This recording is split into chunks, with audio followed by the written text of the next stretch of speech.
What if everything you learned about the 1800s was deliberately fragmented to hide a single, coordinated global operation? Consider this. Between 1830 and 1870, our planet experienced something unprecedented. Not scattered regional conflicts, not isolated civil disputes, but a meticulously orchestrated planetary cleansing that historians deliberately splintered into dozens of separate narratives to obscure the true enemy. The textbooks celebrate this era as the age of enlightenment, technological revolution, and romantic idealism. Yet they conveniently erase the most inconvenient truth. This was humanity's darkest century, a century where entire civilizations were systematically dismantled, populations were decimated on scales that defy comprehension, and the architectural remnants of a superior predecessor civilization were methodically obliterated from existence. The official narrative presents us with comfortable compartmentalization. Britain pursued colonial expansion. America resolved internal contradictions through civil conflict. China suffered from foreign intervention through the opium trade. These explanations feel logical when examined in isolation. But when you step back and observe the temporal synchronization, the geographical distribution, and the scale of destruction across all these supposedly independent conflicts, a chilling pattern emerges. This wasn't fragmentation. This was coordination. This was the first planetary war, deliberately disguised as multiple unrelated struggles to prevent us from recognizing the true architects and their ultimate objective. Examine any comprehensive conflict timeline from 1830 to 1870. The dates themselves tell a story that academic institutions desperately want you to ignore. 1848 witnessed simultaneous revolutionary uprisings across Europe, the so-called Spring of Nations. But here's what troubles the official narrative. These weren't organic, popular movements. They erupted everywhere at precisely the same moment, as if responding to an invisible command from some central authority. 1853 brought the Crimean War. 1857 unleashed the Indian Rebellion. 1861 ignited the American Civil War. 1864 saw the Paraguayan catastrophe. 1850 marked the beginning of the Taiping upheaval in China. The entire world caught fire within a single decade. Does this pattern not strike you as deliberately orchestrated? If this timeline troubles you as much as it should, drop a comment below. What conflicts from this era have always seemed suspicious to you? Consider the fundamental principle of probability. When a fire simultaneously erupts in your living room, your attic, and your basement, you don't attribute this to coincidental, faulty wiring. You recognize that someone deliberately set your house ablaze. Yet when the entire planetary structure ignited in synchronized conflagration, we're expected to accept 100 different explanations: economic pressures, religious fervor, independence movements. The intellectual dishonesty is staggering. The world didn't spontaneously combust. It was systematically incinerated by forces that possessed both the technological capability and the organizational infrastructure to coordinate planetary-scale operations. The most devastating chapter of this global cleansing remains virtually unknown to contemporary audiences. The Taiping Rebellion in China represents not merely a regional conflict, but a demographic catastrophe of incomprehensible magnitude. Official historical records present conflicting casualty figures: 20 million, 30 million, and according to certain sources, up to 100 million deceased. Pause and contemplate those numbers. 100 million human beings. That exceeds the current population of numerous modern nation-states. We're told this resulted from a civil war initiated by a religious zealot. Peasants armed with agricultural implements supposedly orchestrated the systematic elimination of 100 million people. This narrative collapses under even cursory logical examination. But what if the Taiping Rebellion wasn't what history claims? What if it was something far more sinister? A coordinated extermination campaign designed to eliminate an entire civilization that possessed knowledge the New World Order couldn't permit to survive. The scale of destruction required to eliminate 100 million people transcends the capabilities of peasant insurgencies. Such systematic annihilation demands industrial-scale mechanization. It requires sophisticated artillery systems, complex logistical networks, and technological resources that rural populations simply could not have possessed. Yet this is precisely what official historians expect us to accept. The cognitive dissonance becomes unbearable when you examine photographic evidence from devastated Chinese cities during this period. Examine the ruins of major Chinese urban centers from the 1850s and 1860s. Photographs and contemporary engravings reveal not the scattered damage characteristic of conventional 19th century warfare. Instead, they depict total annihilation. Stone structures pulverized into rubble, buildings reduced to their foundations. The destruction pattern resembles nothing so much as the aftermath of 20th century carpet bombing campaigns or modern aerial bombardment. Who possessed such destructive capability in the mid-19th century? More critically, who possessed both the motivation and the technological sophistication to deploy such weapons against an entire civilization? A compelling alternative interpretation suggests that China during this period was not the backward agrarian society that Western textbooks describe. Instead, it represented one of the final surviving strongholds of an ancient technologically advanced civilization, what some researchers term Great Tartary or Great Asia. This predecessor civilization allegedly preserved remnants of sophisticated technologies and accumulated knowledge that posed an existential threat to the emerging New World Order. The Taiping Rebellion, from this perspective, was not a suppression of internal revolt. It was a coordinated extermination campaign orchestrated by Western powers in collaboration with the Manchu dynasty.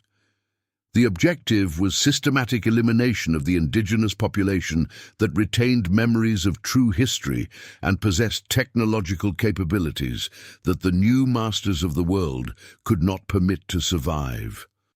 The destruction was selective and purposeful. Structures bearing symbols of the old faith were targeted. Buildings whose function the new authorities couldn't comprehend were obliterated. The campaign wasn't designed to conquer territory or subjugate populations. It was designed to erase, to eliminate, to ensure that no survivor remained who could testify to what had existed before. The demographic collapse wasn't a consequence of warfare. It was the primary objective. This interpretation challenges everything you've been taught. Share this with someone who questions official narratives. Let's build a community of critical thinkers. Consider the technological implications. The ruins of Chinese cities display characteristics that conventional 19th century weaponry simply cannot explain.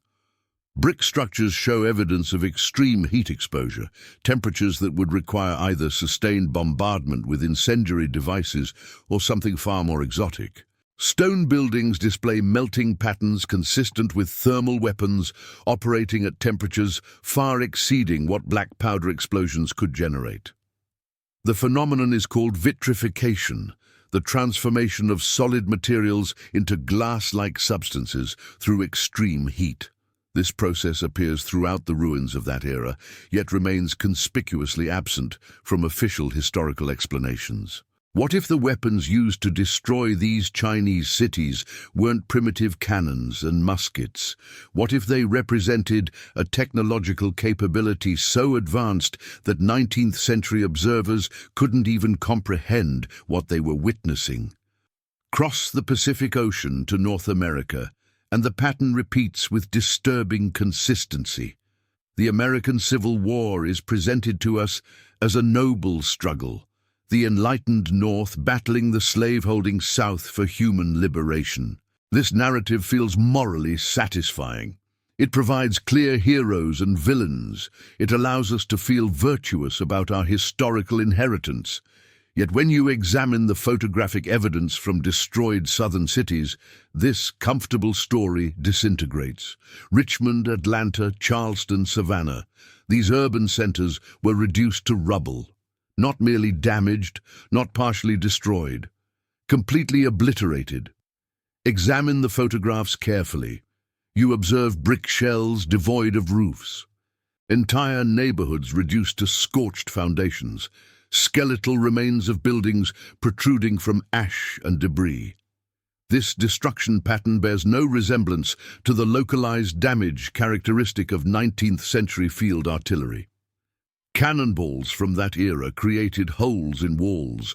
They didn't systematically level entire city blocks. They didn't reduce neighborhoods to their foundations.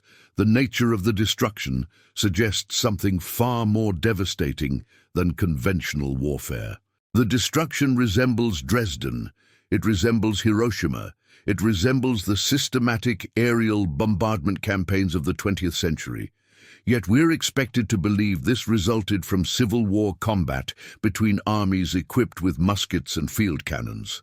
The logical inconsistency is overwhelming. What if the American Civil War wasn't civil at all? What if the Northern Army functioned as an occupation force, systematically destroying city-states that represented remnants of the Old World's global infrastructure?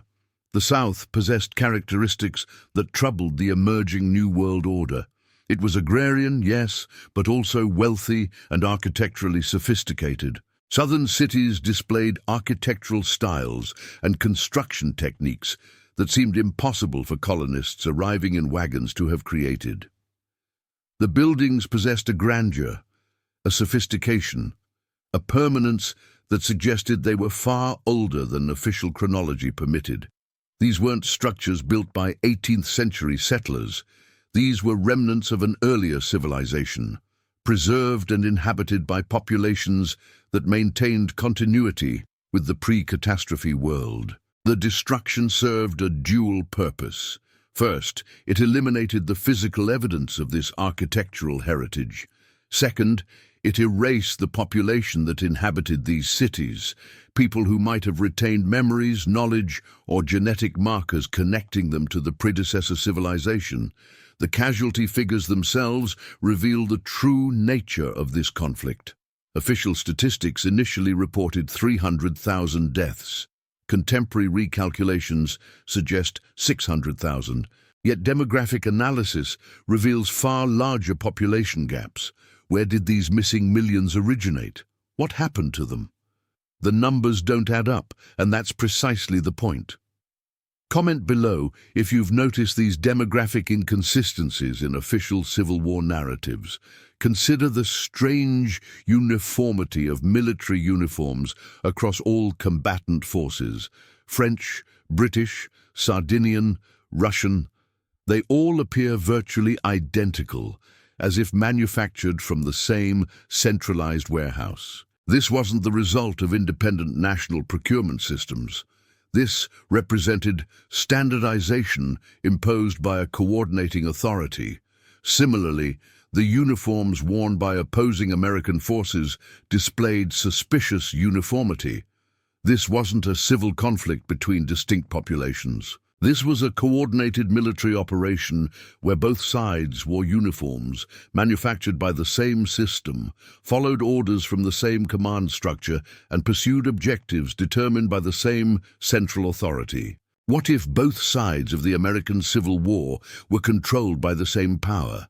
What if the entire conflict was orchestrated theater designed to accomplish specific objectives while maintaining the appearance of internal struggle? Redirect your attention to the Eastern European theater. The Crimean War presents itself as a straightforward geopolitical conflict. Russia defending its interests against a coalition of Western powers. Britain, France, and the Ottoman Empire supposedly united to prevent Russian expansion into the Mediterranean. This explanation satisfies conventional geopolitical analysis. Yet when you examine the actual military operations, the explanation collapses under scrutiny. Why would the world's greatest military powers concentrate such enormous naval and military resources to besiege a single city for years? Sevastopol was a fortress, certainly, but the scale of forces deployed against it far exceeded what rational military strategy would dictate.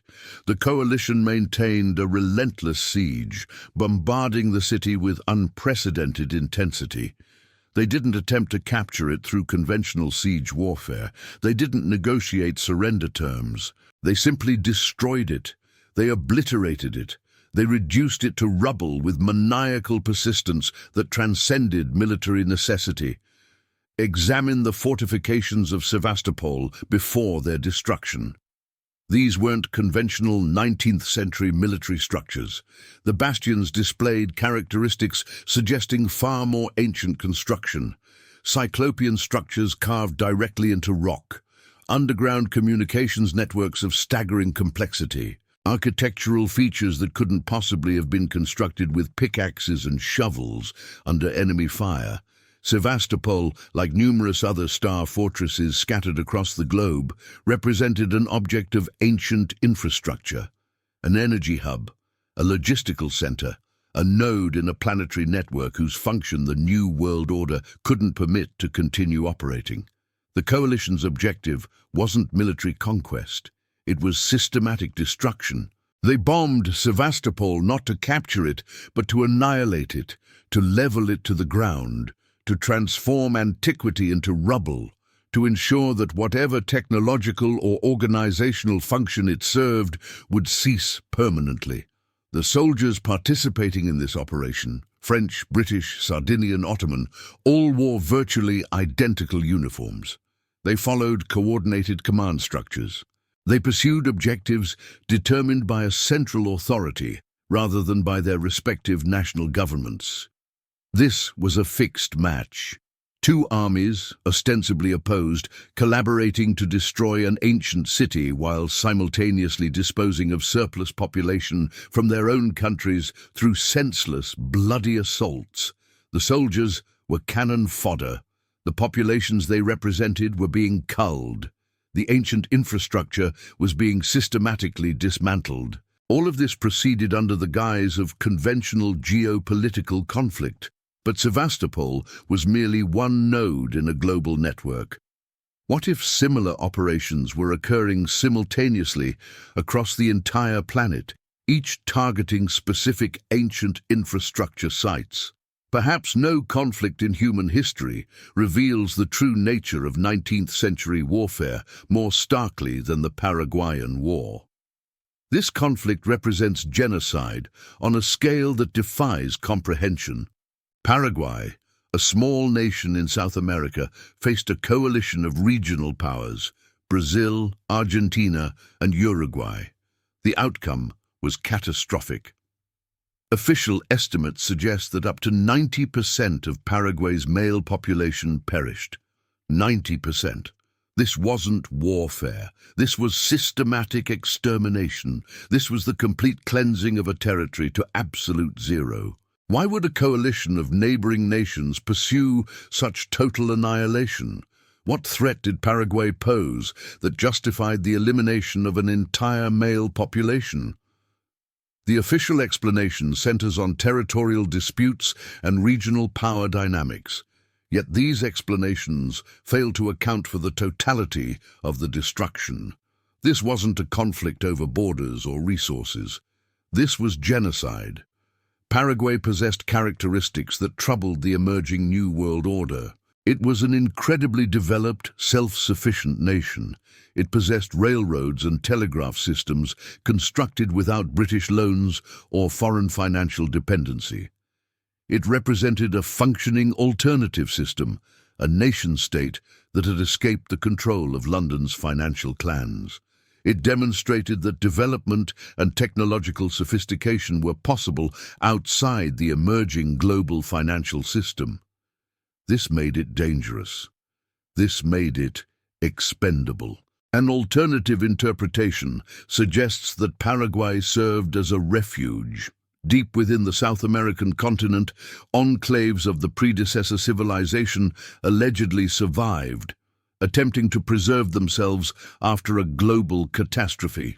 A coalition of neighboring nations, armed and financed from external sources, simply arrived and physically eliminated all carriers of the old genetic lineage. Women and children were left to mix blood and create a new, obedient population. But the men who remembered freedom, who possessed technological knowledge, who carried genetic markers connecting them to the predecessor civilization, were systematically cut down. The destruction was total. The objective was complete population replacement. The surviving women were forced to reproduce with the occupying forces, creating a new generation disconnected from ancestral memory. The men who might have transmitted knowledge, who might have resisted, who might have remembered what had existed before, they were eliminated. This wasn't warfare. This was biological replacement. This was the deliberate transformation of a population through systematic genocide. This is the final CTA. If you've made it this far, you understand that official history is incomplete. Subscribe and enable notifications so you don't miss the conclusion of this investigation. The demographic statistics reveal the true scale of the operation. A population cannot recover from 90% male mortality through natural reproduction. The recovery would require centuries. Yet Paraguay's population stabilized within decades. This is biologically impossible without external population replacement. Either massive immigration occurred, which historical records don't document, or something far more disturbing transpired. The population was artificially reconstituted. New people were settled into the territory. The old population was replaced, but Paraguay wasn't unique.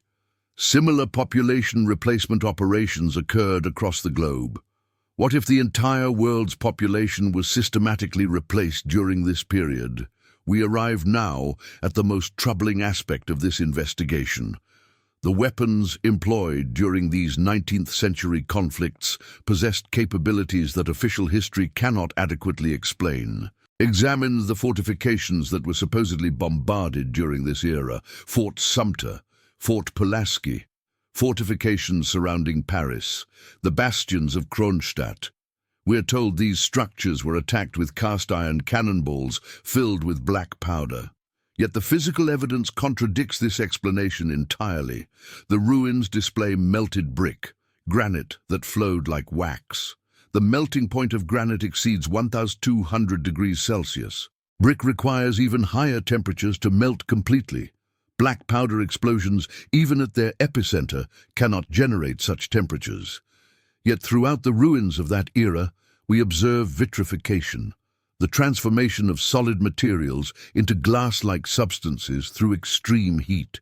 This phenomenon appears consistently across multiple continents, in multiple conflicts, in multiple time periods. This cannot be coincidence. This cannot be explained by conventional 19th century weaponry. This means only one conclusion remains logically possible. The conflicts of the 19th century employed weapons of a completely different technological class. Perhaps plasma weapons, perhaps directed thermal weapons, perhaps technologies whose operating principles remain unknown or classified. The asymmetry of these wars lay not in tactics or strategy. It lay in the fundamental technological disparity between the combatants. One side possessed access to orbital or atmospheric strike capabilities. The other side, the defenders of the old cities, had lost access to the protective systems that once shielded them. Perhaps due to a preceding global system failure, perhaps due to deliberate sabotage. Imagine the scenario: you inhabit a technologically advanced city, your protective dome is offline, power systems have failed. Then they arrive, those who call themselves the new power. They don't assault your walls through conventional siege warfare. They simply burn out entire neighborhoods with directed energy pulses, transforming stone into lava and human beings into dust. 50 years later, Historians would write that it was an ammunition depot explosion or a fortunate mortar shot. The truth would be buried beneath layers of official narrative. Examine the great fires of the 19th century: Chicago, Boston, Spokane, Seattle, Moscow, Kiev. Dozens of major cities burned to the ground, following identical scenarios. The official explanations are laughable. A cow kicked over a lamp. A spark ignited hay. From this trivial accident, acres of stone and brick buildings burned completely. Fire spread so rapidly that populations couldn't escape their homes. Steel melted and flowed into storm drains. Stone crumbled into sand. These weren't fires. These were carpet bombings. These were directed energy weapon deployments. This was deliberate destruction of architectural heritage. After these fires, city layouts changed dramatically. The star-shaped street structures, which possessed geometric properties suggesting they were circuit boards or energy distribution networks, were destroyed. They were replaced with dull, easily controllable grids. The destruction was selective. Only those structures bearing clear symbols of the old faith or old power were targeted. Only those buildings whose function the new masters couldn't understand were obliterated. Everything else was preserved, repurposed, or incorporated into the new system. But the destruction of physical infrastructure was merely the beginning. The true war was waged against something far more valuable: human memory itself. The asymmetrical wars of the 19th century were fundamentally wars against memory. This represents the most insidious aspect of the entire operation. Physical destruction could be explained away, cities could be rebuilt, populations could be replaced. But memory, ancestral knowledge, historical continuity, understanding of true origins, memory is far more difficult to erase. Yet the New World Order pursued this objective with systematic determination.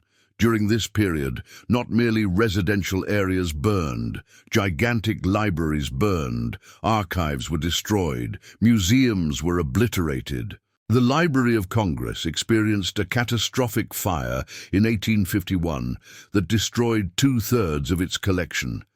European archives burned simultaneously across multiple nations. Chronicles were destroyed in China.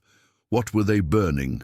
They were burning technical documentation, maps of the real world, lists of genuine dynasties, knowledge of free energy systems, understanding of ether and atmospheric electricity. They were burning the database of human civilization. We're told that savage Europeans simply wanted to punish the Chinese for resisting colonization. This explanation is absurdly inadequate. The destruction of the Summer Palace in Beijing in 1860 wasn't motivated by revenge. Anglo-French forces didn't merely loot this complex. They methodically burned and demolished it over several days, expending enormous quantities of explosives. Why expend such resources on a palace? Because the Summer Palace wasn't merely an emperor's residence. It was a library, an archive, a repository of technologies and artifacts from Great Asia. It was a database, and databases must be wiped before installing a new operating system. The photographic evidence from this era reveals something profoundly disturbing. The mid-19th century marked the birth of photography as a technology. The first photographs from the Crimean War and the American Civil War show something that official historians struggle to explain. They show empty cities: St. Petersburg, Moscow, Paris, Washington. Not a soul on the streets. Rare, solitary figures who appear almost ghostly. Historians explain this through technical limitations. Long exposure times caused moving people to blur. Yet this explanation fails scrutiny. The trees are sharp, the shadows are clear, soldiers standing motionless appear perfectly defined. Yet the cities around them are deserted. It creates an eerie, unsettling impression that armies were entering already emptied, already cleansed cities. Cities from which populations had disappeared before the armies even arrived. Perhaps the wars weren't fought against organized military forces. Perhaps they were fought against survivors, against remnants of populations that had endured some preceding cataclysm that devastated these metropolises. The armies of the 19th century were marauders who came to the ruins of a great civilization to finish off survivors and appropriate what remained. They were cleanup crews. They were erasure specialists. They were the enforcement mechanism of a new world order. The architectural ruins popular in paintings of that era weren't merely fashionable subjects. Artists painted from life. The entire world in the mid-19th century was littered with ruins. Fresh ruins, recent destructions. Military operations proceeded in parallel with engineering operations. While some regiments finished off resistance in the Caucasus Mountains or the American prairies, other engineering battalions filled the streets of European capitals with clay and earth, creating a new landscape. They buried the first floors of buildings. They created cultural layers several feet deep, covering original ground-level windows. This didn't accumulate over 100 years.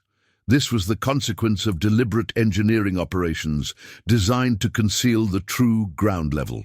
This is the truth they don't want you to know. Share this investigation.